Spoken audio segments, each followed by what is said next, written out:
Finally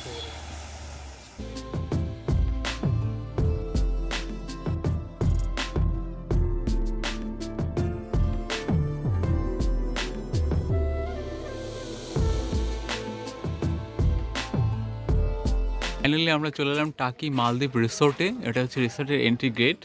20 টাকা মূল্য দিয়ে টিকিট কাটতে হবে। মালদ্বীপ রিসোর্টে ঢুকে আপনি দেখতে পাবেন এদিকে পাখিরালয়। পাখি এখানে খাঁচায় বন্দি করে রেখেছে, দেখুন। আর ওদিকে কিছু মাছ রাখা আছে। রিসোর্টটা কিন্তু খুব সুন্দর, এত সুন্দর রিসোর্ট। মালদ্বীপের ভেতরে ঢুকে আপনি দেখতে পাবেন এত সুন্দর একটা ব্রিজ। রিসোর্টে যখন ঢুকছেন তার এই পাশে দেখতে পাবেন গেস্ট হাউস। আর এটা guest house cum picnic spot. যারা শীতে আসছেন ঘুরতে টাকিতে তারা অবশ্যই দেখে যাবেন মিনি সুন্দরবন, অর্থাৎ গোলপাতার ফরেস্ট, তার সাথে মালদ্বীপ রিসোর্ট। লিফটের ব্যবস্থা আছে এখানে, দেখুন চারপাশে জল আর মাঝখানে শাঁখো দিয়ে এটা তৈরি করা হয়েছে, দারুণ কিন্তু। গেস্ট হাউসগুলো দেখুন, এত সামনে দোলনা আছে, প্রত্যেকটা হাউসের সামনে কিন্তু দোলনা রয়েছে।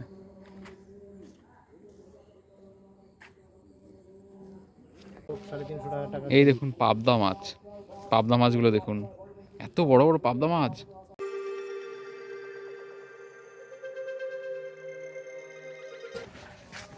মালদ্বীপ রিসোর্টটাকে ভালো করে দেখে নিন, কত সুন্দর এইখানটায় সাজিয়েছে দেখুন। এখান থেকে যাবেন আর ফটো তুলবেন, ওরে বাবা এত সুন্দর ভিউ। রিসোর্টের এই জায়গাটা দেখুন, গাছ দিয়ে ঘেরা পুরো জায়গাটা। আর এদিকটায় একটা ব্রিজ রয়েছে, চারপাশে ব্রিজ রয়েছে। এই জায়গাটা দেখুন কত সুন্দর, এত সুন্দর জায়গা কিন্তু আমি কখনো দেখিনি যে টাকির মতো জায়গায় কিন্তু এত সুন্দর একটা জায়গা হতে পারে। এই ডেস্টিনেশন যেহেতু আজকে ডিসকভার করলাম, তো আপনাদের বলবো এই অবশ্যই আপনারা যারা আসছেন শীতে পিকনিক করতে, তো টাকিতে অবশ্যই আসলে আপনি একবার ঘুরে যাবেন। মালদ্বীপ রিসোর্ট থেকে 20 টাকা মাত্র এন্ট্রি ফি। আর তার পাশে রয়েছে গোলপাতার ফরেস্ট। এই জায়গাটা দেখুন।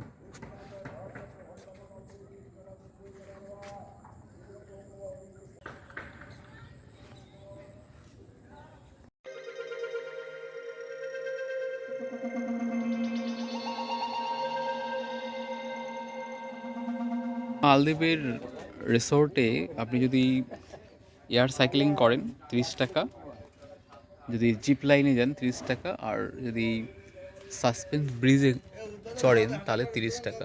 দেখুন এই সাইকেলে করে আপনি যদি যান 30 টাকা, এই যে ব্রিজটা আছে হেঁটে হেঁটে যদি যান তার জন্য 30 টাকা,